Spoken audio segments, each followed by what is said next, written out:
Sahabat Muslim, menurut penjelasan surat Al-A'raf ayat 16 dan 17, setiap manusia yang mengalami sakaratul maut akan didatangi oleh gerombolan setan. Hal itu sesuai janji iblis kepada Allah, karena kebencian mereka terhadap keturunan Adam. Namun jika ditanya, jenis setan apa yang akan mengganggu saat sakaratul maut, baik hadis maupun Al-Quran, tidak ada yang menjelaskannya secara spesifik. Akan tetapi, ada satu hadis dari Bukhari dan Ibnu Hibban yang sedikit menggambarkan jenis godaan syaitan yang akan mengganggu saat sakaratul maut.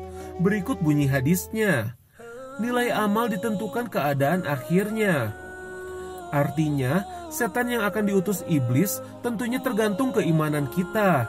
Di antaranya, para setan akan merubah wujud seperti hal yang diinginkan manusia itu selama hidupnya. Semisal, jika seseorang mencintai seorang wanita namun tak terwujud semasa hidupnya, maka setan akan merubah dirinya menjadi wanita tersebut dan mengatakan, "Jika kau mencintaiku, mari bersamaku memeluk agamaku."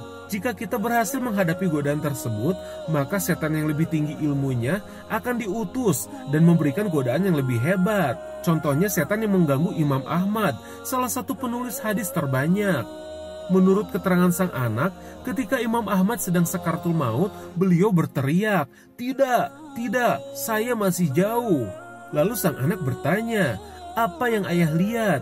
Imam Ahmad pun bercerita, "Aku didatangi setan dan ia berdiri di sampingku sambil menggigit jari dan memandang dengan memelas. Lalu ia berkata, 'Selama kau hidup, aku telah gagal menyesatkanmu.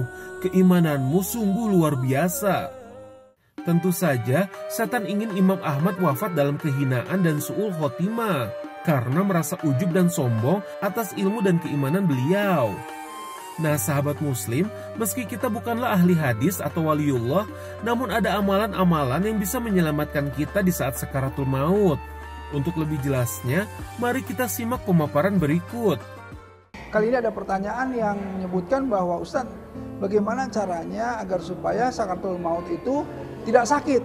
Ya, sebagaimana semua memahami yang namanya sakaratul maut itu kan kata Rasulullah SAW seperti 70 tebasan pedang, jadi sakit sekali. Nah, mari kita bahas. Begini, tentu di dalam ayat disebutkan wajaat sakaratul maut bil haq ma kunta minhu tahid. Jadi artinya dan datanglah sakaratul maut dengan sebenar-benarnya dan itulah yang kalian selalu lari darinya. Nah, ini di dalam Al-Quran disebutkan seperti itu.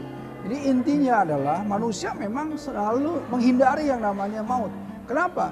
Selain memang maut itu sangat mengerikan, tetapi juga itu adalah akhir dari kehidupannya dan manusia selalu merasa tidak siap untuk menghadapinya. Ya, jadi banyak hal yang membuat manusia itu sulit untuk melepaskan dunia. Ya, bahkan dicurigai atau misalnya dilihat bahwa kenapa sulit mencurigai sulit melepaskan dunia karena hubud dunia atau terlalu mencintai dunia. Nah, karenanya ditegaskan ya bahwa ketika seseorang yang kemudian disebutkan selalu melakukan tazkiyatun nafs atau pembersihan jiwanya, pembersihan dirinya ya.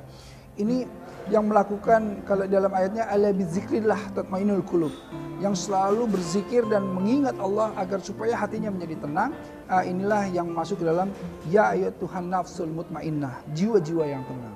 Nah, jiwa-jiwa yang tenang inilah yang ditengarai ya bahwa merekalah orang-orang yang kemudian masuk ke dalam golongan orang-orang muttaqin yang jika seandainya dia kemudian mati dalam kondisi syahid ya, mereka para syuhada inilah yang kemudian tidak merasakan sakit sedikit pun. Bahkan yang menariknya begini, para syuhada itu ketika mereka dimasukkan ke dalam surga, kemudian mereka ditanya kembali oleh para malaikat, apa yang kalian inginkan?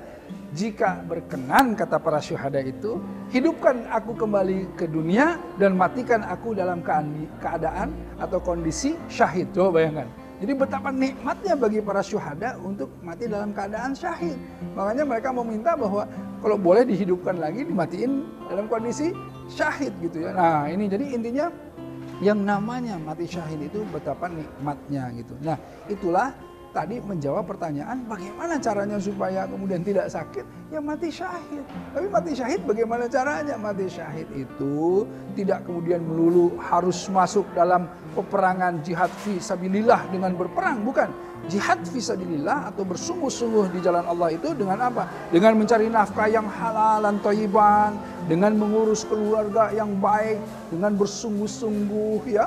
Dan ketika kita bersungguh-sungguh, kita meluruskan niatnya, meluruskan caranya, meluruskan aturannya. Jadi mukhlishina lahuddin, memurnikan ketaatan kita dalam menjalankan perintah Allah, insya Allah kita akan dimatikan bersama para syuhada. Nah, disitulah kita tidak merasakan sakaratul maut yang menyakitkan. Sahabat Muslim, saatnya trivia kuis seputar Islam. Apa yang dimaksud dengan haji ba'dal? Tunggu jawabannya sesaat lagi.